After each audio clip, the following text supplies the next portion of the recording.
Welcome to the Make It a Great Day movement. We're making suicide a thing of the past. We are here to support the Teen Suicide Prevention Society, and we're putting on the Suicide Prevention Show. So welcome to the show. I'm Jackie Simmons, your host of the show. Now, here's what's fun is I got to get these things in the right order. There we go. There I am. It's amazing, but not nearly as amazing as our next guest. And you know, her name is not coming up. There she is, LaChelle Adkins. LaChelle Adkins is America's Supermom. And we're going to deep dive into how she got that title, how she continues to earn that title, and what her story is behind this whole slogan of depressed, not done. So without too much further ado, I am going to figure out how to stop my screen share. Just a second. There it is. Found the button. Yes. All right. So now all I have to do is find Miss LaChelle and say, come on in, darling. I think I have you unmuted, but you get to control your own camera. There you are. Hey. So happy to be here. So glad to be a part of this project, and just excited to dive into just my story so I can help others.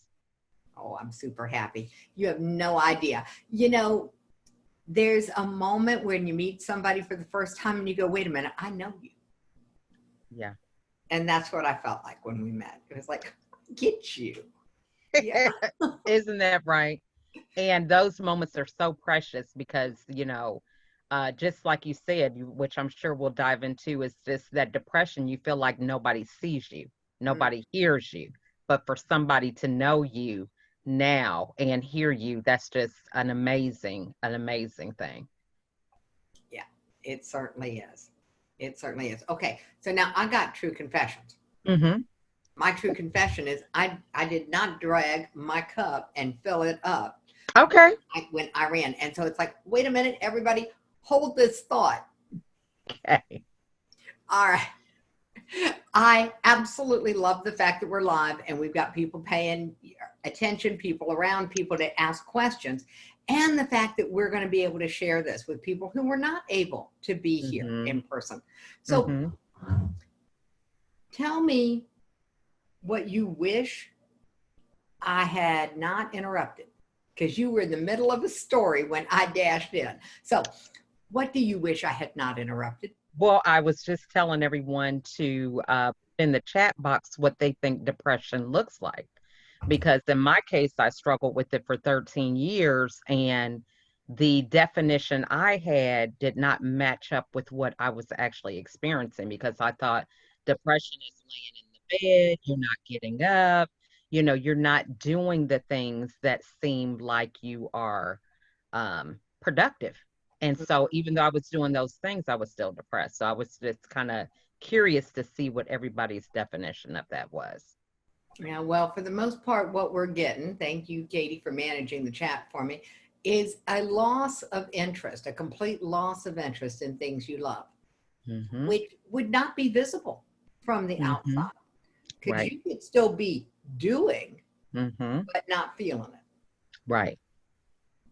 So, yeah, I get it. Because we would assume that a complete loss of interest would look like not moving very much, staying the actual depressed. And it's different. It's different. I mean, depression, the idea of hunkering down, that kind of depression, that's what I studied, because it's an evolutionary hibernation. It's what allowed our caveman ancestors to survive. They hunkered down so they didn't need as much food. They didn't use as many resources. They made it through the winter that way. That was called being depressed. You hunkered down. And it was a survival trait. Now, I don't know what it is, but whatever it is, it doesn't look the same for everybody. Yes, this is so true. And it's so interesting to have a conversation about it, because you may not even be aware that it's happening within you. You just chalk it up to, I'm just not having a good day. This is just a phase, that I'm just gonna snap out of. And we can have so many distractions that we really are not engaged in what's going on with us. You Mhm. know, you could be wrapped up in your routines and daily activities and Oh, yeah. not have that time to check in. We call that the busyness of life. Yes. Mm-hmm. Cool. So, yeah, Paula put in the chat that, and this is a quote from Robin Williams. He said, depression looked like self medication and fake smiles. So true. And I would add mass to that, right? Yes. What do you And mean? it's so ironic, mask, because we Oh, try a to cover up, yeah, we cover up what is really bothering us. mask. And, so for me, I say for women, we put on lipstick and smile and keep on going, right? Yeah. Okay. I'm not going to argue that point. Mm-hmm. Though when I was in my own bouts of clinical depression, I did not um, put on lipstick. Mm-hmm. Um, I was busy. I was distracted. Mm-hmm. And I wasn't paying attention to the things. And so thank you, Paula. Paula says she doesn't know if that's what Robin Williams said, but that's what he did, was Okay. Yeah. and fake smile. Yeah. Okay. Thank you for that clarification, because that is certainly an example of what depression can look like, Mm-hmm. which means that how would you know? You know, Right. how would you know? I think that it is um, the hiding it from ourselves is the most Mm-hmm. challenging. One Mm-hmm. of the reasons I was super happy that you said you would come on and have this conversation with me is because we're just going to hopefully have a conversation that people wish they could have with themselves. Okay. Yeah. That people Mm-hmm. wish they could have with themselves. Mm-hmm. That day you're just a little off, but it's not just one day. Right. It was actually one of my friends who um, called attention to something. Mm-hmm. Depression for me looked like something I hadn't even realized I was saying. One day on the phone with her, and I was irritable. Mm-hmm. She said something, and I said, "Oh, I'm just tired." And she said, "Jackie, you're always tired." Mm. And I went, "I am?" Because I really didn't feel tired, but I was tired mentally. Right. And so that was what it looked like for me. Is my brain literally went into caveman mode. My brain was shutting down. My Mm-hmm. body was expressing, "Oh, I'm tired," but the reality was it was my brain that was tired. Mm-hmm. And so that's what it looked like for me. I was still functioning. I still ran my business. I took care of my kids, and I just was grumpy. And Mm-hmm. that's why that's one of those conversations I like to have with people about this whole topic, is that we're talking about normal people here. We're Mm-hmm. not talking about the people with already have a diagnosis. They're at risk in some way, shape, or form. They have immediate access to a whole bunch of support. We're talking about the rest of us, this other 95% of us that go through our days, and we're good. We're Right. fine. We're normal. Mm-hmm. We're happy enough. Mm-hmm. And Mm-hmm. sometimes we're grumpy. Mm-hmm. And then sometimes we attempt to take our own lives, and everybody goes, "What was wrong?" Right. Mm-hmm. And that's the conversation that I want to have. So tell us, yeah, I'm going to say, tell everybody your story. All right. Okay. Because you got the title of Supermom for a reason. I don't Yeah. think anybody's going to argue with it. All right. Well, the supermom comes from the fact that my husband and I have 15 children. So that is three more than a dozen, actually 15. We have 10 of them that are here now. Oh, And the first transition comes from me being an only child to having a family with 15 children. So my mom was one of 12. So she came from a big family, but I was really raised with academics really being the core of what her values were, because education was the way she kind of quote unquote made it out from humble beginnings with an education, college graduate, and on that road to being successful. So for me, being an only child, academics was what she really pushed and instilled in me. So I was fortunate enough to make honor roll, be in gifted classes and things like that. However, it really um, led me on a path of pleasing others, needing that validation, Mm-hmm. that recognition for being on honor roll, being the top producer, just striving and very competitive.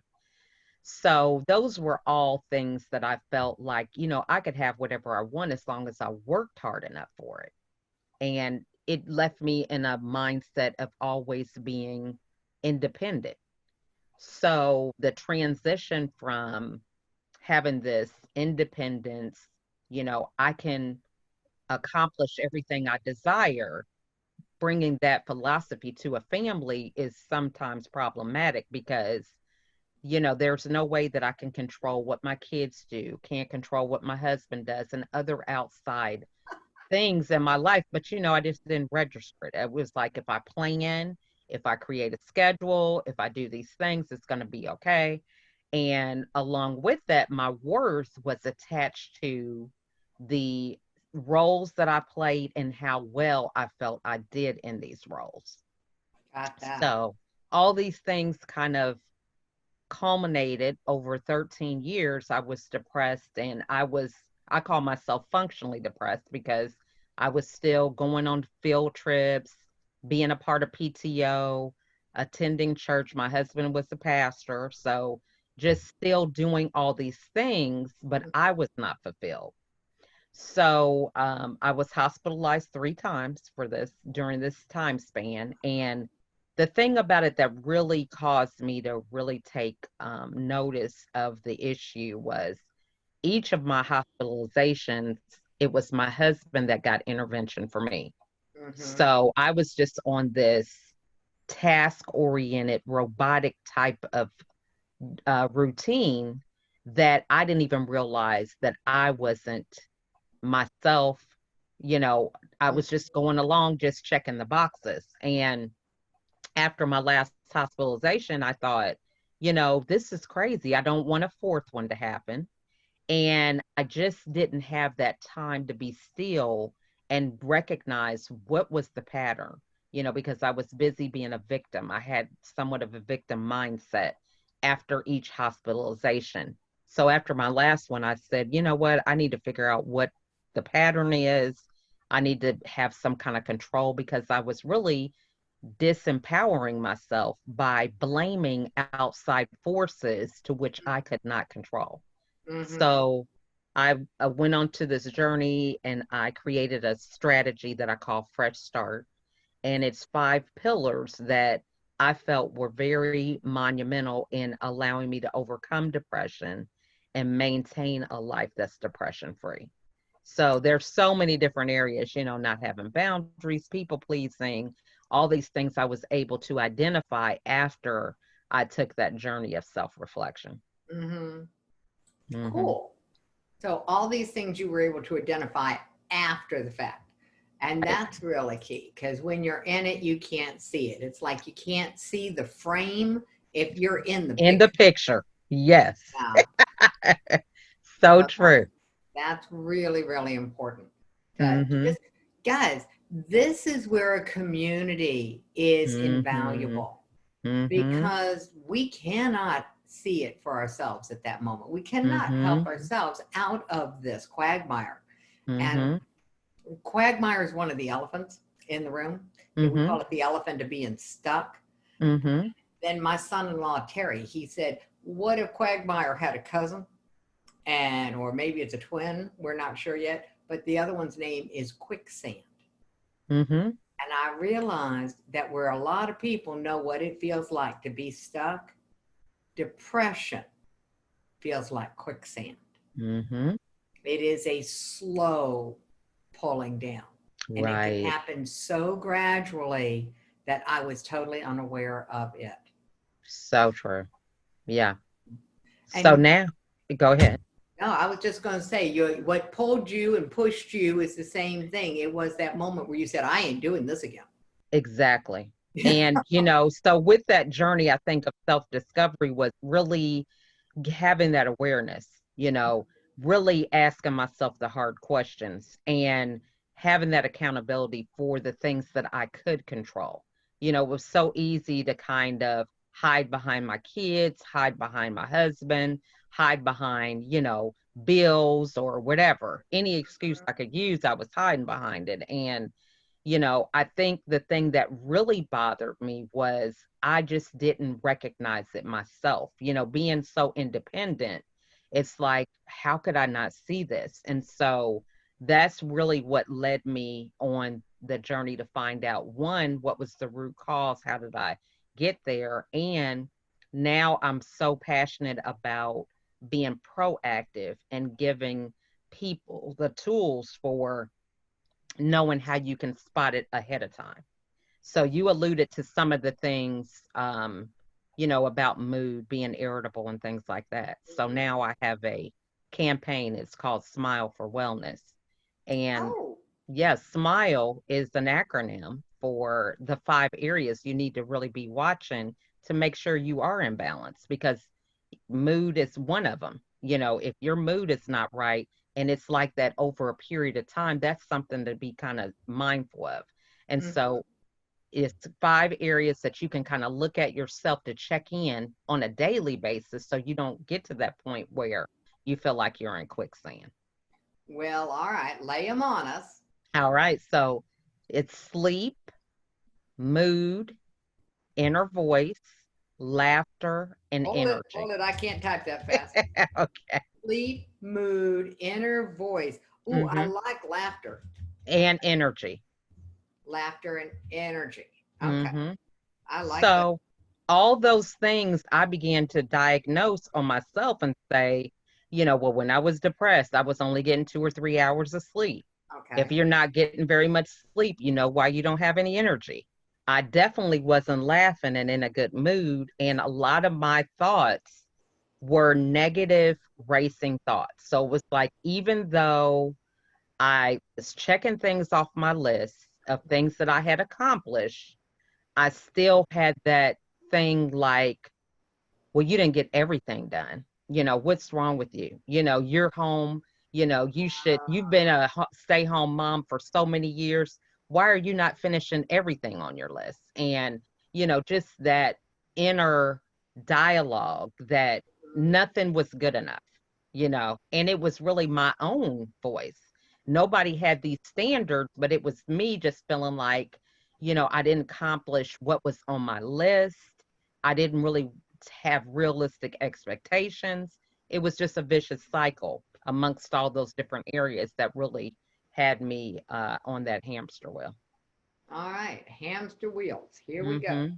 Diagnose your hamster wheel.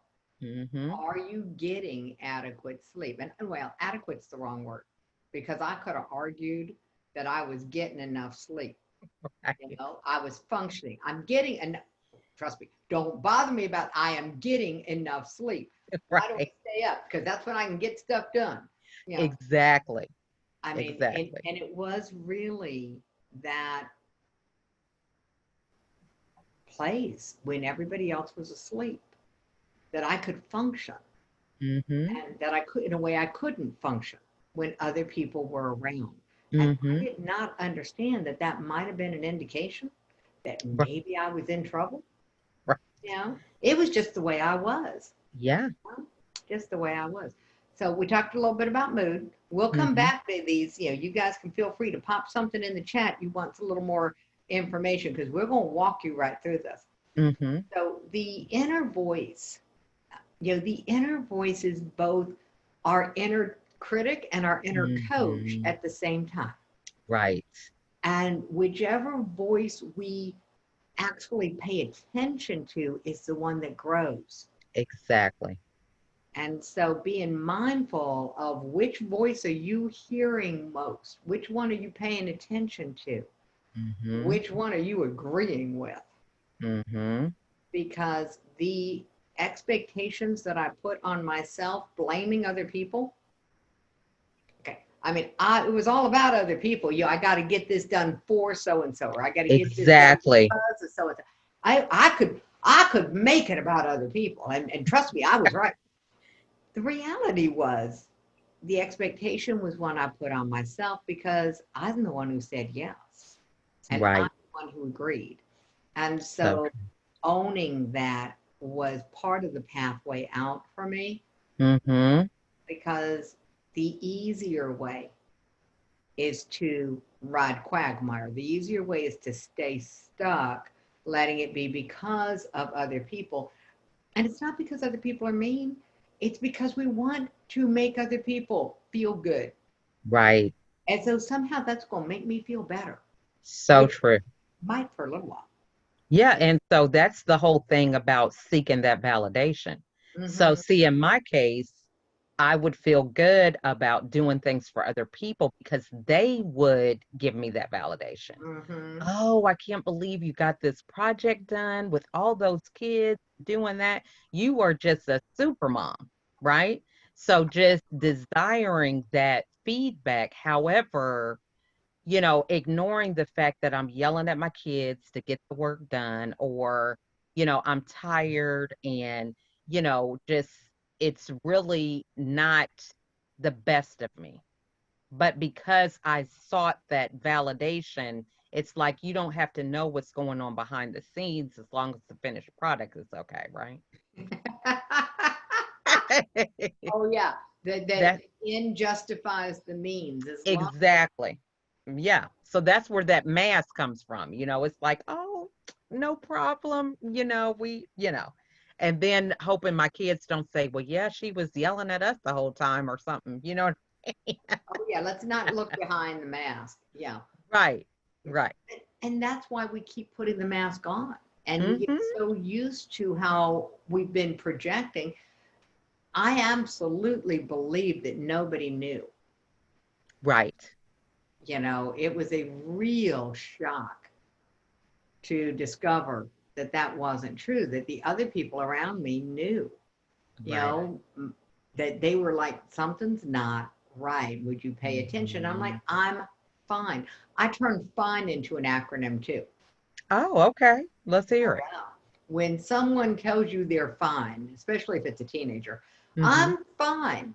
Here's what they're really saying: Okay. I am frenzied, insecure, neurotic, and emotional. I'm I love fine. that. You like that? I got to get my pen and write that down. I love taking notes, okay? Because if it's not written, it's not remembered a lot of times for me, okay? It just helps. There ain't no doubt. All right. We get some muscle memory in here, get some kinesthetic going. The reality is that we have to put this face on and project that we're okay when we're not, because why would anybody else care? We don't care Right. enough about ourselves.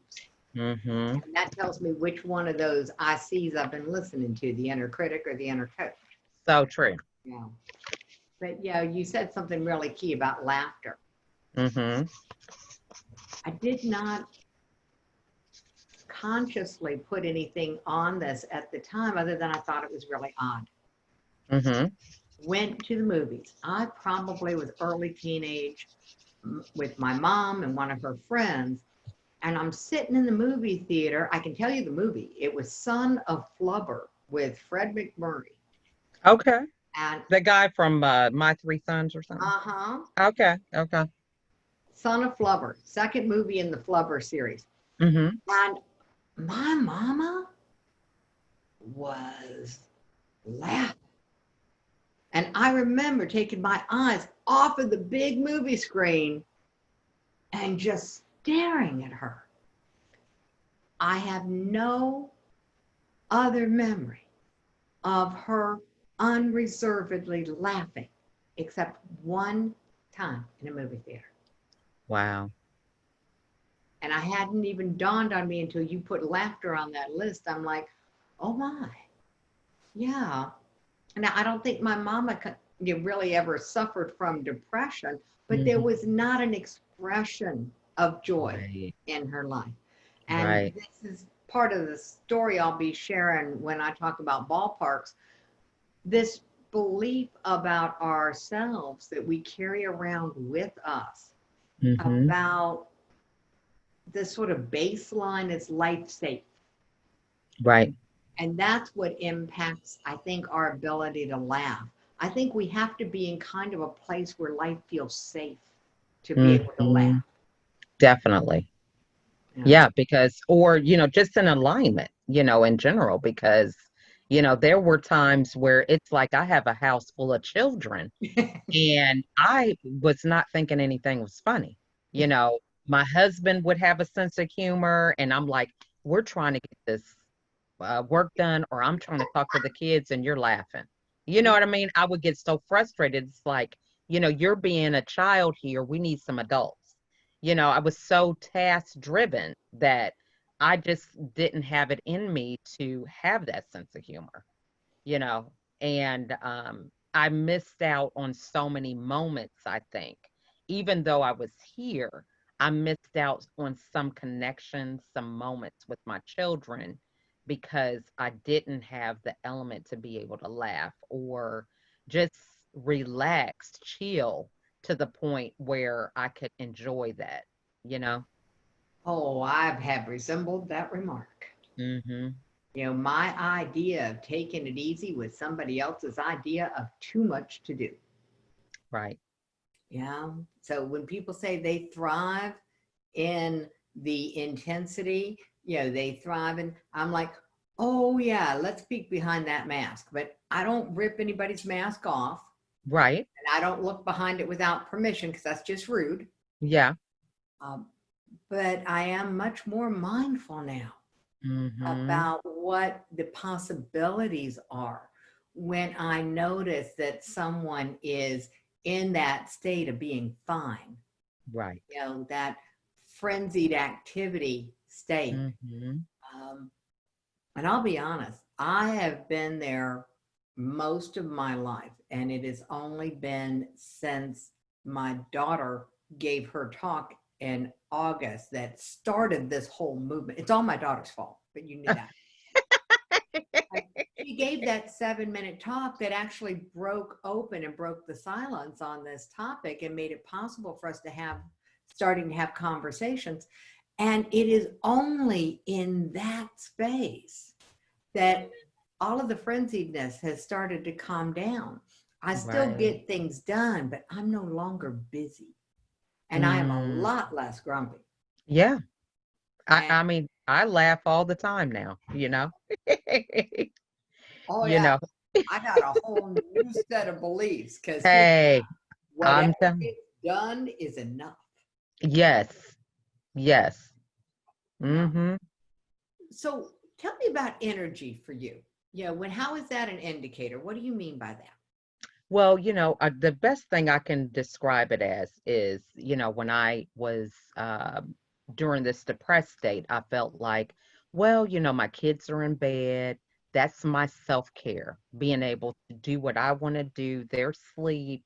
And I had expelled all my energy Ah, throughout the day. So that time for me looked like me getting in the bed, reading a book, falling asleep with the book in my lap, clothes still on, waking up in the middle of the night because I fell asleep with the book.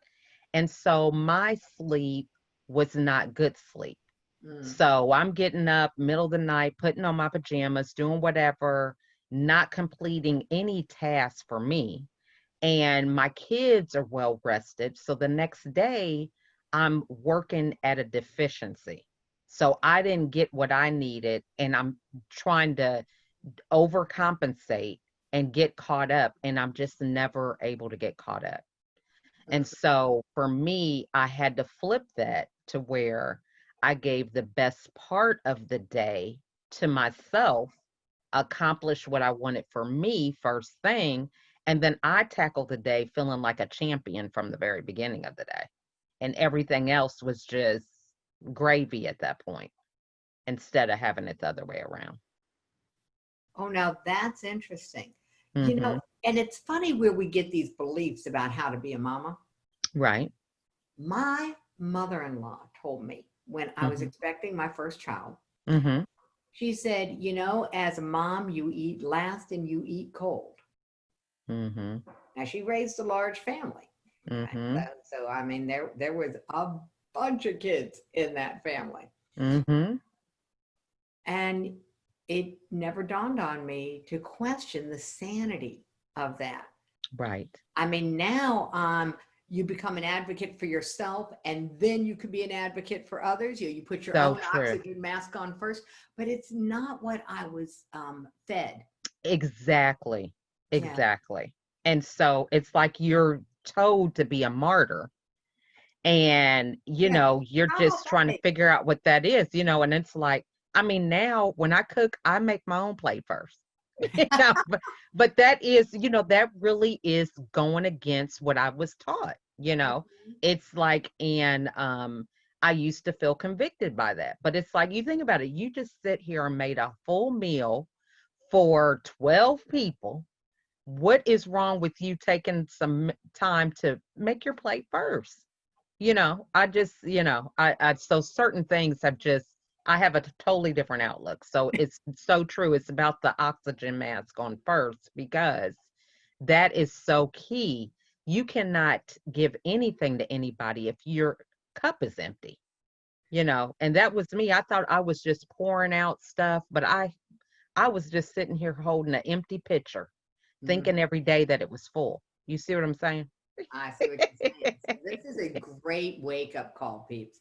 All right. So Hmm. smile, and you call it smile For on wellness. smile for wellness. Okay. Hmm. So if you can't see, as a matter of fact, I'm going to just say paste it back in, because if somebody came on, they can't see that acronym. Don't bother to paste mine back in there. Just put it smile in there. So, Hmm. and the reason I say that is because let's keep it with what if you're looking at it, you can actually use that information. And that's Hmm. what I like about what you've created. Hmm. I can use that information, not so that if I'm sleeping, not so that I go and sleep more, but so that I use that information to say, okay, something's off. Right. Something's off with the sleep, something's off with the mood, something's off with Hmm. the laughter, nothing's funny anymore. Right. Something's off with this energy.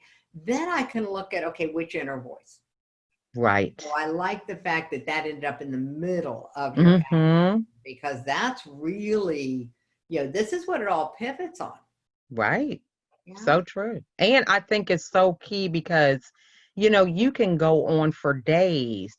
And if you're distracted by social media, you're distracted by something the kids have going on, your job, all these different things, you notice something's not right, but you don't have a clue where to start. It's like somebody who is allergic to food, but then they have to diagnose what was it that I ate that I was allergic to.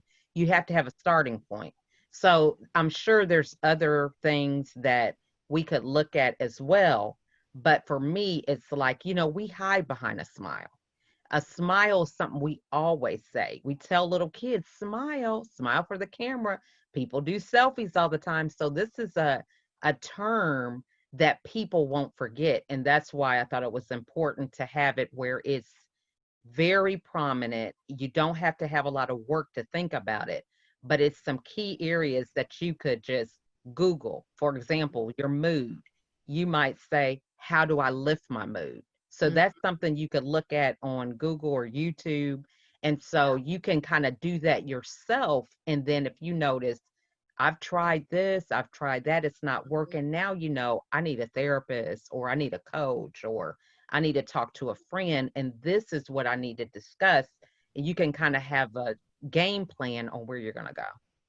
It's absolutely key that Hmm. we recognize, one, we can't see the frame if we're in the picture. So we Right. cannot do this for ourselves. We can notice, and then we get somebody else involved. And So that's true. my key for everything. Find someone to have a conversation with. If you don't Hmm. know how to have a conversation, you can reach out to an advocate. That's the whole point in becoming an advocate, is so you can have these kinds of conversations. You can reach out to LaChelle, Yes. because I've got this little thing here. Just a second, I'm going to find it, where you can reach out, because LaChelle has been very, very generous. And I'm going to pop this in here and I'm going to put a limiter on it because I know how valuable your time is. Anybody who listened to your story knows that we are not talking about somebody who has nothing else to do with her time. Right. But this is a link where you can apply to have a free session. And I don't usually say it that way. I'm going to say it the other way. Here we go. LaChelle has gifted you all with the possibility of a session where you can have a chat and you can go over what is your smile all about. What are these 5 things for you? What is it that you need to believe to move forward? So that is in the chat for everybody. Yeah. And that is just so generous of you. Well, thank you. I think I'm from old school, it takes a village. I have learned that doing it by yourself is detrimental. Okay. You can't do it.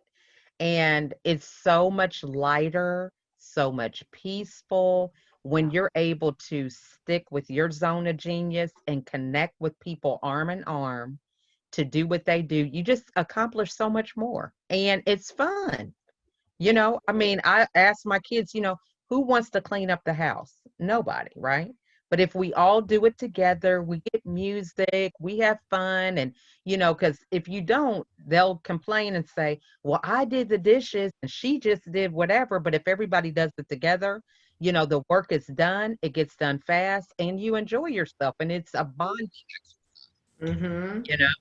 Yeah, and it's really, really key. And that's part of this whole conversation that we're having over the course of the show is that there are some things that we have lost. Right. And one of the things we've lost is this ability to self-regulate, to be mindful, to be even self-aware of Yeah. what's going on, and the ability to work in connection and community with other people. And I got all my theories about what the heck happened, but the reality is it doesn't matter. What Right. matters is that there are people like you, LaChelle, who are putting together these simple ways of understanding how to move forward, how to self-assess, how to become a little more self-aware, and then be self-motivated enough. And by the way, if you're not self-motivated enough to reach out for help, put that in the chat box. Yeah. All right. We will get you up with LaChelle. You don't have enough motivation that you can click on that link and fill out that little simple questionnaire. This is really, really simple because it's going to help you with where you are and where you've been and what you want. And if you don't have the energy to do that, you pop that in the chat. We'll do an intervention. Right. Yeah. I mean, we're good at this. LaChelle, let's face it, when you raise as many kids as you have, you do not have the time to mince words. Right. This is so true. And I think a lot of it sometimes is just, I don't think people have a problem doing something hard as long as they know somebody's going to be there with them. At the end of the day, we dread going to the dentist or the doctor, right? But it gives us comfort to know that we're there with somebody who knows what the outcome's going to be, no matter how uncertain it is for us. So having somebody that you can trust, that that has gone through it, makes it easier for you to tackle those hard things and, because they're able to guide you, you know? I took your website. I shortened it down for people because I know there are going to be people listening to this on a podcast, and I knew that I wouldn't be able to rattle it off. So you just go into bit.ly, bit.ly/TSPS-6. So the TSPS stands for teaspoons. We see it all the time in our cookbook. And in my world, it's the Suicide Prevention Show, the Love Suicide that. Prevention Society, Teen Suicide Prevention Society. It's all teaspoons. I love that. Well, and that's the whole theme behind this weekend is we are giving everyone just teaspoons of information. We're not trying to fire hose them. We're not trying to cure anything. We're not trying to solve anything. We just want you to take in enough information that one, you're not alone. Right. to there are, multiple peoples, multiple pathways, multiple tribes, multiple communities that Mm-hmm. are all here for the same purpose of creating one bigger community. And yeah, little teaspoon, a little goes a I long. love that. Yeah. And one of the things, really, if you're into baking or cooking or anything, Mhm. that potent ingredients only need small doses, Mhm. right? So I think that's profound. It's not like you have to do a lot, Mhm. everybody. It's the little things that you do that matter that Mhm. can have the greatest impact, you It know? is. It's the little things you do that matter. And it is about choosing what you Mm-hmm. do. Because when we live in that robotic existence, Yes. that autopilot plays, we Mm-hmm. only look like we're living. We are not alive. Right. That's what it felt like. But Right. there's a difference between living and being alive. So true. And Yeah. so that's what this is like for me. This is me Mm-hmm. being alive, is when I get to host people like you and get to have this chat and get to say, hey, you all pay up, pay attention. Yeah. Right. So true. Because we got to be able to, this is the thing that people desire. And I know for me, there was just like a blockage because how you can dream, but the dream can keep you going because I Mhm. don't know, you just think it's still not attainable. You know what I'm saying? Uh-huh. But to have a dream and accomplish it, I mean, to me, that's just there's nothing like it. And after being on the other side, it's like, hey, I am not going back to that depressed state by any means necessary, And I even it's so funny because now if we have days where we're just not up to par, I tell them, we talk about it. We say today's a mental health day. Okay. You just have those days where it's not that you're sick, it's not that something else is going on. You just need a mental health day, you know? So we take those days and that's what we call it. So you I got to think just recognize it. yeah, be getting Hmm. invested in your mental health. Yes. It's yours. I mean, it's like if I'm going to own something, I got to be willing to dust it. So if I'm going to own my mental health, that means I got to be willing to pay attention to it. So true. So true. So there we go. So, all right. Anything else in the chat? I know mental health days are brilliant. There we go. So, love that. LaChelle, thank you so much for taking the time out of your time, taking time out of your schedule. Oh, Taking the time to be here with us. I mean, your support of what we're trying to do over at Teaspoons just means so much to me. oh. Well, I am so glad we got connected, and I'm looking forward to us collaborating on more than one occasion because I really appreciate what you're doing. And it also is really a breath of fresh air to be able to connect with someone who has experienced it. I think we talked about it the first time. If you know that you were in a dark place and to see that somebody came out of that same situation you were in, it's Mhm. just you feel like you're friends for life, and just there's that unspoken strength that that you both have in order to overcome that. And so, hey, I'm here to support anything you do. There you go. I love it. I love it. All right. Mutual support is what we're all about. Hmm. So your link again is in the chat box, bit.ly/TSPS 6. And that's going to get you to her information. And the other thing that I really want to do is I just want to give you a big hug. Oh, yeah. All right, everybody, hug. Let's I go. know that's right. Hug yourself. That's right. And on that note, mwah, thank you, LaChelle. Love you guys. Thank you so much for having me. Okay.